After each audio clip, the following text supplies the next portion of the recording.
Okay, so you want to own a Chick-fil-A, pay $10,000, run the restaurant, collect your share of the profits. Except here's the part nobody tells you up front. You have a lower chance of being accepted as a Chick-fil-A operator than you do of getting into Harvard. And after you get in, you will never own the building, never own the equipment, and never be able to sell the business, even after 20 years of running it. By the end of this video, you'll know exactly how the money works, why the $10,000 entry fee is the most misleading number in American franchising, and who actually wins in this arrangement. Let's start with the number that gets everyone's attention. The franchise fee for a Chick-fil-A is $10,000. McDonald's charges $45,000 just for the right to use its name before you spend another $2.7 million building the actual restaurant. A Chick-fil-A is $10,000. Sounds like the best deal in fast food, but that number is a sleight of hand, and we'll get to exactly why. Chick-fil-A corporate covers nearly everything. They acquire the land, build the restaurant, purchase every piece of equipment. The total investment per location runs between $427,000 and $2.3 million, but almost none of that comes out of your pocket. You write the $10,000 check and Chick-fil-A writes the rest. What you get in return is the right to operate that restaurant. Not own it, operate it. The building is theirs, the fryers are theirs, the drive-through is theirs. You're a manager with a profit share. In 2024, the average standalone Chick-fil-A pulled in $9.3 million in annual revenue. The average McDonald's did around $4 million. Chick-fil-A more than doubled that while staying closed every Sunday. The highest volume location in the country cleared $19 million in 2024. Those are the numbers that make 60,000 people apply every year. Here's how the money actually flows once you're in. Every month, you pay Chick-fil-A 15% of your gross sales off the top, not net profit, gross. On a restaurant doing $3 million a year, that's $1.4 million gone before you touch a dollar of it. Then, out of whatever's left after operating costs, labor, food, utilities, Chick-fil-A takes another 50% of the net profit. What remains is yours. Industry estimates put the average operator's take-home between $300,000 and $500,000 per year. At the $19 million location, the operator is clearing well above that. Now, before you see any of that, you have to actually get selected. And this is where the process stops looking like a business opportunity and starts looking like a federal security clearance. Chick-fil-A receives over 60,000 applications per year. They select 75 to 80 new operators annually. That's an acceptance rate of 19%. Harvard's acceptance rate for the class of 2024 was 3.6%. You are statistically 19 times more likely to get into Harvard. The process involves a digital interest form, a comprehensive assessment, essay questions, a geographic market application, a pre-recorded video interview, and multiple rounds of in-person interviews. It takes months, and money alone gets you nowhere.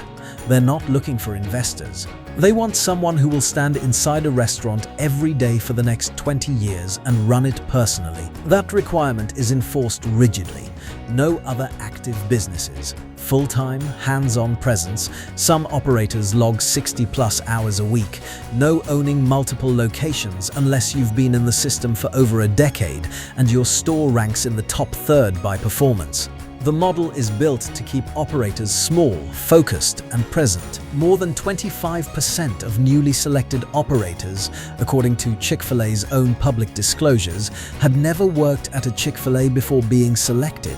Oscar Fittipaldi spent 21 years as a merchant marine and ship captain before switching careers, getting into the system, and eventually being selected to open the first Manhattan location. No restaurant background, no family connection to the brand. Just someone Chick-fil-A decided they wanted running their restaurant. Now here's the ownership structure laid out plainly, because this is the part most people miss entirely. Chick-fil-A Inc. owns the real estate, the building, every piece of equipment, the brand. When you sign on as an operator, you are leasing the right to run the business and share in the profits. After 10, 15, 20 years of operating, if your contract ends or you decide to leave, you walk away with zero, no equity, nothing to sell, nothing to pass to your children. The business you built belongs entirely to the corporation. Operator turnover is less than 5% per year, against an industry average of 35%. Operators stay because the income is real, but they also stay because leaving means giving up the income stream with no asset to cash out. Compare that to a traditional franchise. A McDonald's operator who builds a successful location over 20 years owns a transferable asset. When they're ready to exit, they sell the franchise rights to the next buyer, often for several times their original investment. Chick-fil-A's structure eliminates that entirely. The $10,000 entry fee looks cheap until you see what you gave up in exchange for it. So why does this model produce the best per-unit economics in quick-service restaurants? A few things working at the same time. The closed Sunday policy. Truett Cathy refused to open on Sundays based on his Christian faith when he founded the company in 1946. That policy held through his death in 2014 and continues today. Based on 2024 system-wide sales of $22.7 billion, analysts estimate Sunday closures cost the company somewhere between $1.2 and $3 billion in annual revenue.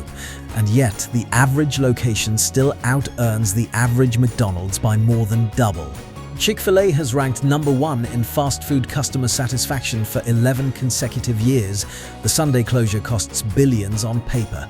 It may be paying for itself in customer loyalty and employee retention. That retention effect is real. Chick-fil-A's staff turnover runs around 60% per year. The restaurant industry average is 107%. When your staff knows what they're doing and your operator has been running the same location for a decade, service is faster, waste is lower, and customers come back more often. This is partly why the no equity structure exists. You can't flip this business. You either run it with full commitment or you leave. Now, why do smart people still lose in this arrangement? The first failure mode is the contract structure itself. Operator agreements run on a renewable basis. Chick-fil-A can decline to renew, effectively ending the relationship with no obligation to compensate the operator for the business they built. Because operators have no legal equity, there's no asset to fight over. Several operators over the years have had their agreements end and walked away with nothing beyond their last profit share payment. Because these disputes are private and operators rarely litigate against a company that controls their income, the full picture is hard to track. But the structural risk is plain. The second failure mode is the opportunity cost calculation most people do too late.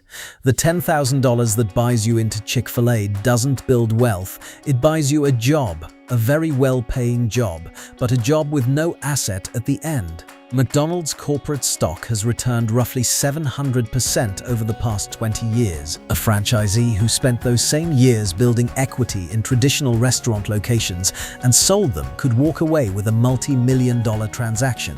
A Chick-fil-A operator who spent those same years at peak performance walks away with the last year's income and no residual value whatsoever. 2 scenarios, real numbers. Scenario 1, you get selected. High-traffic freestanding location in a major metro market. Annual revenue hits $10 million. Chick-fil-A takes 15% off the top, $1.5 million.